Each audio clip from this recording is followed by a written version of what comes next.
چلیں انشاءاللہ تعالی سورہ الانفطار آیت نمبر 7 سے انشاءاللہ ہم اپنی تفسیر کا آغاز کرتے ہیں.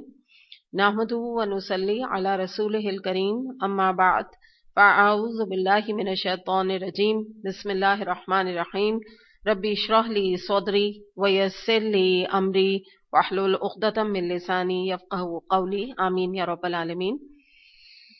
آیت نمبر 7. الذی خلقک فسوک فعدلک فی ای صورت ما شاء رکبک کلا بل تکذبون بالدین وان علیکم لحافظین. جس نے تمہیں پیدا کیا پھر تمہیں سکھ سے درست کیا، تمہیں متناسب بنایا اور جس صورت میں چاہا تم کو جوڑ کر تیار کیا. ہرگز نہیں، بلکہ اصل بات یہ ہے کہ تم لوگ جزا اور سزا کو جھٹلاتے ہو، حالانکہ تم پر نگران مقرر ہے. تو یہاں تک پہلے ہم ان آیات کو دیکھ لیتے ہیں. سب سے پہلے جو بات آ رہی ہے وہ یہ یہاں پر یاد کر لیجئے کل کی آیت سے کہ جو ہم نے بات کی تھی کہ جس کے اوپر کہ اللہ تعالیٰ نے فرمایا تھا کہ تمہیں کس چیز نے اللہ تعالیٰ کے بارے میں دھوکے میں ڈالا. یاد ہے نا آپ کو؟ تو ہم نے بہت سارے فیکٹر دیکھے تھے کہ اللہ غفور رحیم ہے، اللہ تعالیٰ ہمیں پکڑے گا نہیں، ہمیں اللہ نے بہت کچھ دے رکھا ہے. بہت سارے فیکٹرز ہم نے کل دیکھے تھے. تو اب اس کے بعد اللہ تعالیٰ مزید اپنی بات کو موقت کرنے کے لیے فرما رہے ہیں کہ میں ہی وہ ذات ہوں جس نے تمہیں پیدا کیا. اور نہ صرف یہ کہ اللہ نے تمہیں پیدا کیا کہ ایک حقیر نطفے سے تمہیں ایک پورا وجود دے دیا، ایک نارمل کامل ایک انسان بنا دیا جو کہ دیکھتا بھی ہے، سنتا بھی، عقل بھی رکھتا ہے، فہم بھی رکھتا ہے، معتدل ایک انسان کا جسم ہوتا ہے، اس کے فیچرز ہوتے ہیں، اچھی صورت ہوتی ہے، پریزنٹیبل ہوتا ہے. تو یہ کوئی اللہ تعالیٰ کی کم نعمت نہیں ہے جس کی طرف ہماری توجہ دلائی جا رہی ہے کہ ہم غور و فکر کریں. کیونکہ سکھ سے درست کرنا، یہ آپ کو اس سے اندازہ ہوگا کہ جو اللہ نہ کرے اب نارمل بچے جو ریئرلی کبھی پیدا ہو جاتے ہیں تو بھی ان کی شکل دیکھ کے کوئی اللہ نہ کرے ڈر نہیں جاتا ہے، ایسا نہیں ہوتا. پھر بھی وہ متناسب ہوتے ہیں ذہنی طور پہ، اندر چھپی بھی ان کی جو کچھ بھی اگر ڈسیبلٹی ہوتی ہے، ورنہ چہرہ، آنکھیں، کان الحمدللہ میجورٹی جو ہے وہ دنیا میجورٹی کیا بس سمجھیے تقریباً سبھی کے الحمدللہ ٹھیک ٹھاک ہوتے ہیں. تو یہی اللہ تعالیٰ نے ایک اپنی نعمت کی طرف ہماری توجہ دلا رہے ہیں کہ اللہ نے تم کو بڑا ہی اچھا پیدا کیا ہے. جیسے اس کی دلیل ہمیں ملتی ہے، یہ ہے سورہ 3، اس میں آتا ہے لَقَدْ خَلَقْنَا الْإِنسَانَ فِي أَحْسَنِ تَقْوِيمٍ. کیا مراد ہے کہ یقیناً ہم نے انسان کو بہترین شکل و صورت میں پیدا کیا. یہ اللہ تعالیٰ فرما رہے ہیں. تو جب اللہ تعالیٰ کہہ رہے ہیں تو آپ یہ سمجھ لیجئے کہ اگر آپ کو اپنے چہرے کے بارے میں، اپنے فزیک کے بارے میں کسی قسم کا کمپلیکس ہے تو اس سے نکل جائیں، کیونکہ اللہ تعالیٰ فرما رہے ہیں کہ میں نے تمہیں بہترین شکل میں پیدا کیا. یہ الحمدللہ جو شکل اللہ کو اچھی لگی، اللہ نے ہر ایک کو الگ الگ طریقوں سے پیدا کر دیا. اللہ کی نظر میں ان چیزوں کی نہ اہمیت ہے، نہ کوئی اللہ تعالیٰ اس بنا پہ کوئی کسی کو کمتری کی نظر سے دیکھتے ہیں. یہ تو ہم انسانوں کا جو ہے نا کہ اس طرح کا معاملہ ہے. اس کے بعد جو بات آ رہی ہے، اگلی بات آپ دیکھیں کہ فی ای صورت ما شاء رکبک، جو ابھی ہم نے دیکھی تھی کہ پھر اللہ تعالیٰ نے جیسا چاہا جوڑ کر تمہیں تیار کر دیا. جس صورت میں، یعنی فیس کی بات ہے یا وضاحت کی ایک انسان کے فیچرز کی بات ہے، اس کی بات ہو رہی ہے. تو یہ بھی ایک حقیقت ہے کہ یعنی مراد یہ کہ اللہ تعالیٰ نے جس سے چاہا، جیسا بچہ بعض دفعہ جب بورن ہوتا ہے تو آپ دیکھیں لوگ کہتے ہیں یا گھر والے کہتے ہیں یہ باپ سے مل رہا ہے، کوئی بچے کے بارے میں کہتے ہیں یا ماں سے مل رہا ہے، کوئی کہتا ہے پھپھی سے مل رہا ہے، اور بعض دفعہ کیا کہتے ہیں یہ تو کسی سے بھی نہیں مل رہا. کہتے ہیں نا بعض دفعہ بچے بڑے ہو جاتے ہیں ان کو کہتے ہیں ان کی تو شکل ہی کس سے، یہ دو بہنیں تو بالکل لگتی نہیں، دونوں بہنیں ہے نا ایسی بات. تو یہی اللہ تعالیٰ فرما رہے ہیں کہ جیسا اللہ نے چاہا، جس کے چاہا مشابہ کر دیا بعض کے فیچرز کو، اور بعض کو ایسے بنا دیا کہ بعض دفعہ اس ماں کی بیٹی وہ نہیں لگتی، اس بیٹی کی وہ ماں نہیں لگتی، ایسا لگتا ہے نا، بالکل ہی الگ فیچرز اللہ نے بنا دیے. تو یہ بھی اللہ تعالیٰ نے یہاں چہرے کی بھی اہمیت بتائی.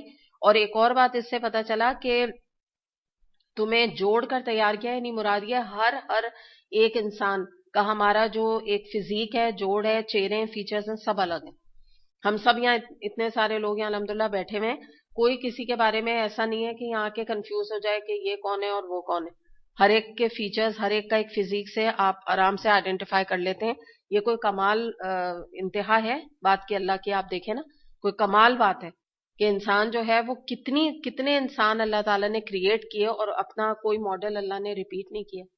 کتنی حیران کن بات ہے. ہم تو اگر ہم ایک پھول بنائیں یا ایک ڈرائنگ بنائیں تو ہم حد سے زیادہ 10 پھول بنا دیں گے, 12 20 25, اس کے بعد حد ہو جائے گی نا. ہم کہیں گے نہیں بھائی اس سے زیادہ ڈیزائن دماغ میں آ ہی نہیں رہا کہ پھول کا کوئی اور سٹائل بن سکے, کوئی اور طریقہ بن سکے پھول کو کریٹ کرنے کا. تو بیسکلی اللہ تعالیٰ اپنی ان نعمتوں کا یا ان اللہ تعالیٰ کی جو کریشن جو اللہ نے کی نا اس کی طرف توجہ دلا رہے ہیں, جو شاید ہم خود کبھی اس کی طرف توجہ نہ کرتے اگر اللہ تعالیٰ ہمارا دھیان نہ کرتے اس طرف. اگلی جو بات ہے وہ بتائی جا رہی ہے کہ بات یہ ہے کہ تم لوگ جزا و سزا کو جھٹلاتے ہو حالانکہ تم پہ نگران مقرر ہیں. اب یہ بات بتائے گی, یعنی مراد یہ ہے کہ مسئلہ تمہارا جو پہلے والی بات پہ آ جاؤ, یہ جو تم دھوکے کا شکار ہو نا اللہ تعالیٰ کی نعمتوں کے بارے میں, اس آیت پر آ جائیے اپنا. اس کا ریزن اب اللہ تعالیٰ یہاں بتا رہے ہیں کہ بات یہ ہے کہ تم لوگ جزا سزا کو جھٹلاتے ہو, یعنی کیا مطلب ہے, آخرت کا انکار کرتے ہو, اس لیے تمہارا جو عمل ہے نا وہ اتنا ناکارہ اور اتنا برا ہے. تمہارے دل میں نا کوئی ڈر ہی نہیں ہے, تم ہر طرح سے اللہ تعالیٰ کی جو دھوکے میں مبتلا رہتے ہو. اس کی وجہ یہی ہے کہ جس انسان کو لوٹ کے جانا ہو نا اس کا یہ ایٹیٹیوڈ, اس کا یہ طریقہ کار نہیں ہوتا جو تمہارا ہے. کفار ہیں یہ جتنے بھی اللہ کے نافرمان تھے, ان کی طرف اللہ تعالیٰ کا اشارہ ہے. اور واقعی یہ حقیقت ہے کہ دیکھیں اگر ہمارے دل میں آخرت کا ڈر ہوگا نا تبھی ہم اپنے آپ کو بدلیں گے, ورنہ یہ جو دنیا ہے نا یہ اتنی زیادہ اپنی طرف کھینچنے والی ہے اور اتنی زیادہ اپنی طرف غائب کر دینے والی ہے. اس کی مصروفیت بھی, صحیح بات جو میں آپ کو بتاؤں, انٹرٹینمنٹ اور گناہ تو چھوڑ دیں آپ, ویسے بھی یہ دنیا اٹ سیلف, اگر آپ کوئی ہو نا کوئی انسان کہے کہ مجھے یہ کام ہے مجھے وہ کام ہے, ان میں ضروری نہیں سارے گناہ کے ہی کام ہیں, لیکن اپنی مصروفیت میں سے بھی قرآن کے لیے یا اللہ کے کلام کے لیے یا عبادات کے لیے یا اللہ کی اطاعت کے لیے وقت نکالنا پڑتا ہے. آپ کو ایفرٹ کرنی پڑتی ہے. آپ اللہ کی راہ میں صدقہ دیتے ہیں, آپ کو مہینوں خیال نہیں بھی آئے گا دینے کا, جب تک اگر آپ کے اندر ایک اسٹرانگ قرآن سے ایک تعلق نہ ہو کہ آپ کو یہ خیال ہے کہ صدقہ جو ہے وہ میرے گناہوں کا کفارہ بنے گا, میرے اللہ کے غضب کو ٹھنڈا کرنے کا باعث بنے گا, میری ناگہانی آفات کو ہٹانے کا باعث بنے گا, تب آپ دیں گے صدقہ. ورنہ آسان بات نہیں ہے. دنیا کی مصروفیت ایسی, انسان کہتا ہے مجھے یہ چاہیے, مجھے یہ نیڈ, میرا یہ مسئلہ, میرا وہ مسئلہ, یاد ہی نہیں آتا ہے کہ اللہ کے لیے بھی کوئی نیکی انسان کر لے.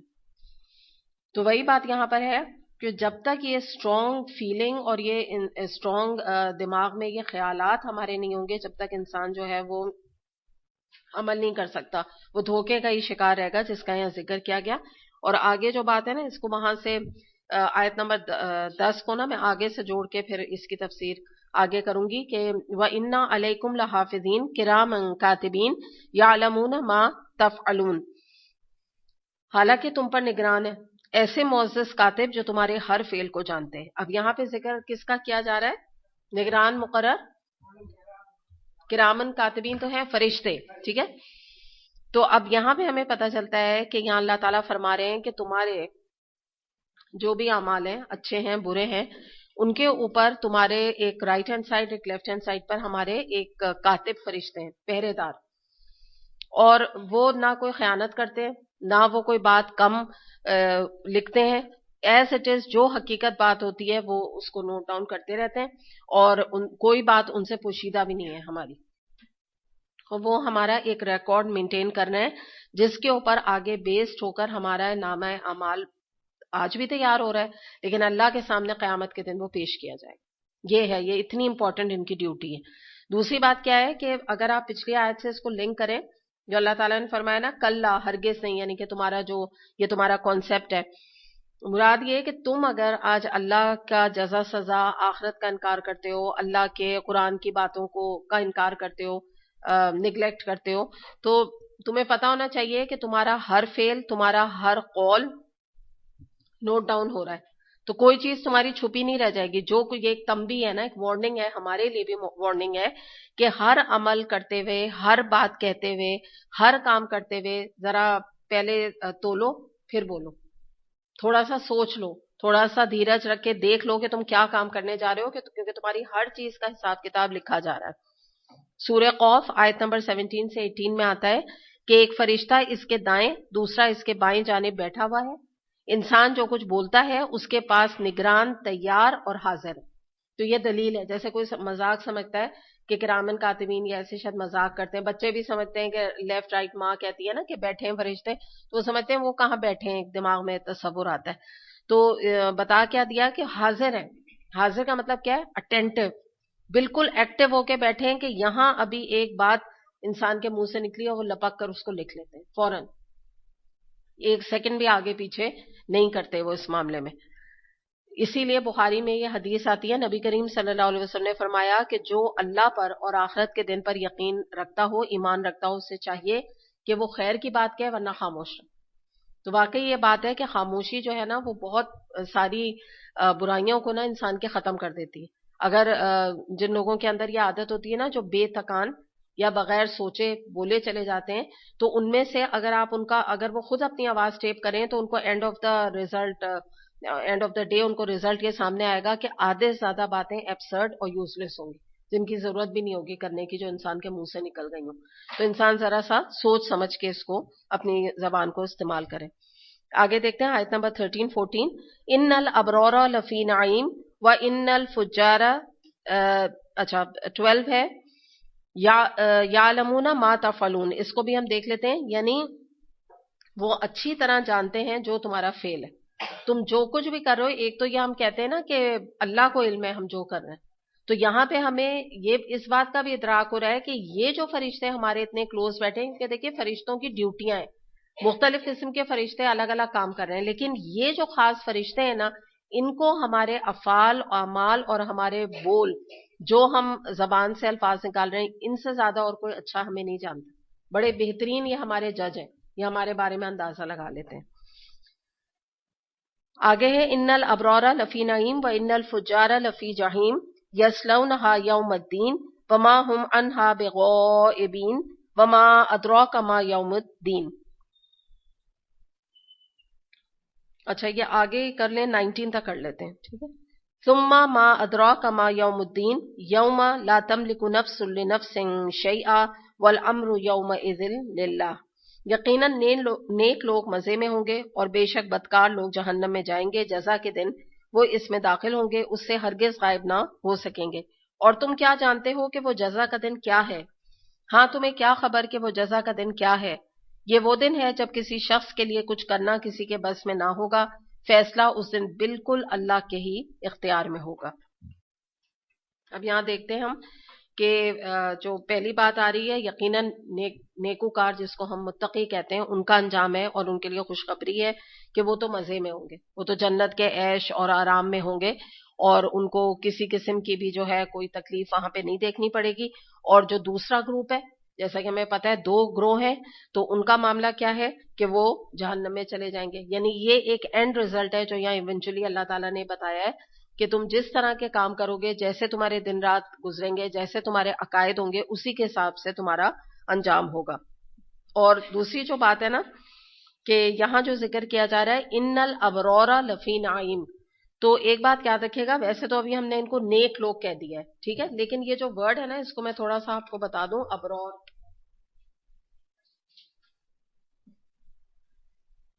یہ ابرار جو وہ لوگ ہوتے ہیں جو کہ اپنے والدین کے ساتھ نیک سلوک کرتے ہیں, ان کو ابرار کہتے ہیں. آپ لکھنا چاہیں تو لکھ لیں. جیسے ایک ہوتا ہے نا انسان, ایک ہم کہتے ہیں بڑا نیک آدمی, ٹھیک ہے, تو نیک آدمی میں کوئی اس کو کہے گا کہ اچھا وہ تو ہے نیک, کس حساب سے؟ تو آپ کہیں گے کہ وہ غریبوں کے ساتھ اچھا سلوک کرتا ہے, آپ کہیں گے وہ نوکروں کے ساتھ بڑا رحم دل ہے, وہ صدقہ بہت دیتا ہے, خیرات بہت کرتا ہے, ٹھیک ہے, مختلف آپ اس کے ایسپیکٹس بتائیں گے. تو قرآن میں جب ابرار کا لفظ نیکی کے لیے استعمال کیا جاتا ہے تو کہا تو اسے نیک آدمی کہا جاتا ہے, لیکن اس کی جو نیکی ہوتی ہے وہ ایسوسیٹڈ اپنے والدین کے ساتھ ہوتی ہے.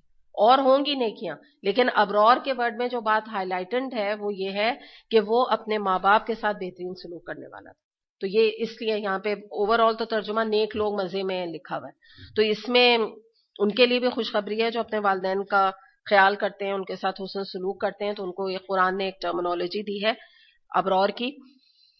اور دوسری بات, اگلی بات جو بتائی جا رہی ہے وہ یہ ہے کہ وہ اس میں داخل ہوں گے اور اس سے ہرگز غائب نہ ہو سکیں گے. یعنی مراد یہ ہے کہ ان کا ذکر کیا جا رہا ہے یہاں پہ. اب آگے اگر آپ دیکھیں بدکار لوگ جہنم میں جائیں گے, ٹھیک ہے, تو جب اس میں داخل ہوں گے تو نکالے نہیں جائیں گے اس میں سے. یہ ان کی ایک سزا, ایکسٹینڈڈ سزا بتائی جا رہی ہے نا. یعنی جنتی جو ہے ان کا دیکھیں یہاں تذکرہ نہیں کیا گیا. یہاں پہ جو ہے وہ پہلے سے ہی انڈرسٹوڈ ہے کہ وہ جنت میں جا رہے ہیں ابرار, اور وہ وہیں ہمیشہ رہیں گے. لیکن ان کے بارے میں بتایا جا رہا ہے کہ یہ وہ لوگ ہیں جو جزا سزا پیچھے سے اگر آپ اس کو لنک کریے آخرت کا انکار کرتے تھے, جہنم میں یہ اپنے اعمال کے پاداش میں انٹر کیے جائیں گے. اور پھر جب اس میں وہ چلے جائیں گے تو کیا ہوگا کہ ایک دفعہ انٹری کے بعد اب وہ تمنا بھی کریں تو جہنم سے نکالے نہیں جائیں گے نہ. اگر وہ بھاگنا چاہیں تو وہاں سے بھاگ نہ سکیں گے.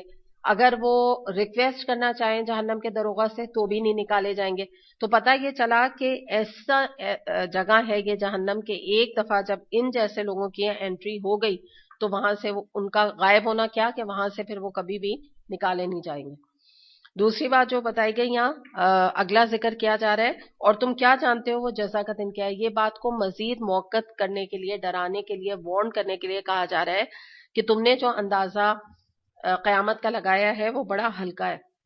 تم کیا جانو, تم نہیں سمجھ سکتے, تمہیں اندازہ ہی نہیں ہے کہ وہ دن کیسا ہے. وہ دن آنے والا ہے, اور وہ دن جب آئے گا تو وہ اس دن اس کی جو ہولناکی ہے اور اس کی جو دہشت ہے وہ تم آج انڈرسٹینڈ اس کا, جس کو کہتے ہیں نا, آدھا بھی نہیں کر سکتے قیامت کے دن کو, جتنا ہولناک وہ دن ہے. تو بار بار تکرار کی جا رہی ہے قیامت کے دن کی ہولناکی کی. وجہ کیا ہے دیکھیے کہ کتنے ہی لوگ, کیا عام طور پہ بھی بچوں سے بھی آپ قیامت اور اس طرح کی باتیں کریں, ان کو پتہ ہے نا, but nobody wants to talk about it نا. قیامت کے بارے میں کوئی نہیں بات کرنا چاہتا, کیونکہ کیا لگتا ہے یہ ابھی اتنے دن ہے ابھی آنے میں, پتہ نہیں کب آئے گی بھی کہ نہیں آئے گی. یہ ہمارا ایٹیٹیوڈ ہے نا. اسی لیے اللہ تعالیٰ بار بار اس کو موقت کر رہے ہیں کہ اس طرح نہیں تو اس طرح, اس طرح نہیں تو ایسے. کوئی تو قیامت کا ذکر کرنے سے ہلے لوگ. آپ دیکھیے بار بار ذکر کیا جا رہا ہے نا, تارے جھڑ جائیں گے, بار بار کہا جا رہا ہے. تو ضرورت ایک دفعہ بتانا کافی ہے نا, ہمیں تو سمجھ آ گیا ہے کہ تارے جھڑ جائیں گے اور جو ہے پہاڑ چلائے جائیں گے, سب ہمیں پتہ لگ گیا. تو اللہ تعالیٰ کا ریپیٹیشن میں کوئی اس کا مقصد ہے. مراد یہ کہ انسان کے اندر ایک تو نسیان ہے, وہ بھول جاتا ہے. دوسری بات, انسان کے حد درجہ کیئرلیس واقع ہے. اس کو تو جب بار بار بھی آپ دیکھیے بتانے کے باوجود بھی کتنے لوگ ہیں مائنورٹی میں جو کہ پھر بھی اللہ کا ڈر ان کے اندر پیدا ہوتا ہے قرآن پڑھنے کے بعد, کتنے کم تعداد میں لوگ ہوتے ہیں. اس لیے یہ جو کانسیپٹ ہے اس کو تکرار کے ساتھ بتایا جا رہا ہے. اور اگلی جو بات بتائی جا رہی ہے وہ یہ ہے کہ اس دن کسی شخص کے لیے کچھ کرنا کسی کے بس میں نہیں ہوگا, اور فیصلہ اللہ کا اس دن ہوگا. یعنی مراد یہ کہ یہ وہ دن آنے والا ہے کہ جیسے مثال کے طور پہ دنیا میں بعض دفعہ آپ دیکھیں لوگوں کو کچھ اختیارات دیے جاتے ہیں, بحیثیت ماں باپ ان کو اختیار ہوتا ہے اپنی اولاد کے اوپر. اس کے علاوہ کوئی ایک انسان کسی پوسٹ پہ ہوتا ہے, پوسٹ پر تو وہ اتھارٹی رکھتا ہے, باس ہے یا مینیجر ہے یا اس کے بعد کا بھی کوئی بھی پوسٹ پر آدمی ہے, اس کی ایک اتھارٹی ہوتی ہے, انفلوئنس کرتا ہے وہ, اور لوگوں بہت سارے لوگ جو ہے وہ ان سے فائدہ اٹھاتے ہیں, نفع اٹھاتے ہیں, مراد لے لیتے ہیں کہ بھئی آپ ہماری مدد کر دیں, آپ ہمارا کام بنا دیں. یہ سب معاملات چل جاتے ہیں. تو یہاں اللہ تعالیٰ فرما رہے ہیں وہ دن جب آنے والا ہوگا تو کوئی کتنا بھی اختیار رکھنے والا آدمی ہوگا, کتنا انفلوئنشل آدمی ہوگا, کتنا اسٹیٹس والا آدمی ہوگا, وہ کوئی کسی کی تکلیف دور نہیں کر سکے گا, کوئی رشتے ناتے ایک دوسرے کے کام نہیں آئیں گے, کوئی کسی کو نفع نہیں دے سکے گا. جیسے یہاں کہتے ہیں نا, ہاں ہم آپ کے بزنس کانٹریکٹ,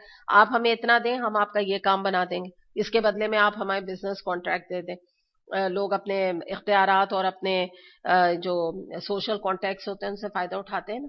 تو اس کا ذکر کیا جا رہا ہے کہ پہلی بات وہ تو نفسا نفسی کا دن ہے.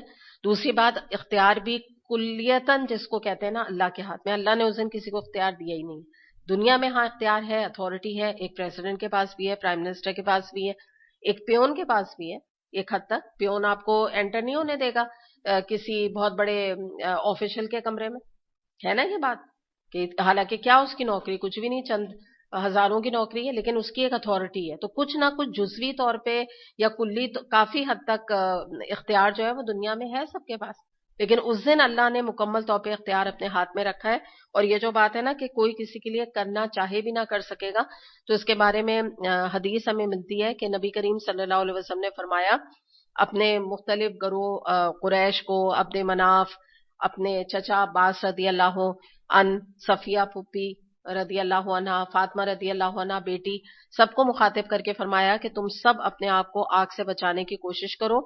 اور آپ نے فرمایا اے میری بیٹی فاطمہ تو میرے مال میں سے جتنا چاہے مانگ لے، میں تجھے دے سکتا ہوں، لیکن اللہ کے عذاب کو تجھ سے نہیں ٹال سکتا. اسے بخاری اور مسلم نے روایت کی.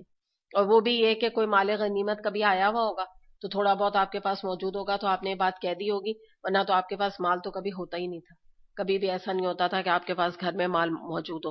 اس کے علاوہ ایک اور حدیث، یہ تو بخاری کی حدیث تھی، ایک اور حدیث ہمیں ملتی ہے جس میں آپ صلی اللہ علیہ وسلم نے فرمایا ہے کہ قیامت کے دن 3 مقام ایسے ہوں گے کہ جہاں کوئی کسی کو نہیں پہچانے گا.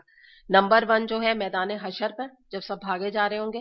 نمبر 2 پولیس صراط پر. اور نمبر 3 وزن اعمال کے وقت، جب نامہ اعمال وزن کیے جائیں گے. اور یاد رکھیے گا وزن کس کا ہوتا ہے؟ مسلمانوں کے نامہ اعمال کا ہوگا، کافروں کا تو تولا ہی نہیں جائے گا، ان کا تو حساب کتاب کوئی ہے ہی نہیں. تو یہ 3 مقام ہیں کہ کوئی کسی کو پہچانے گا بھی نہیں اور مدد بھی نہ کر سکے گا. یہ 3 ایسے ٹائم آئیں گے. چلیں الحمدللہ یہ مکمل ہوئی.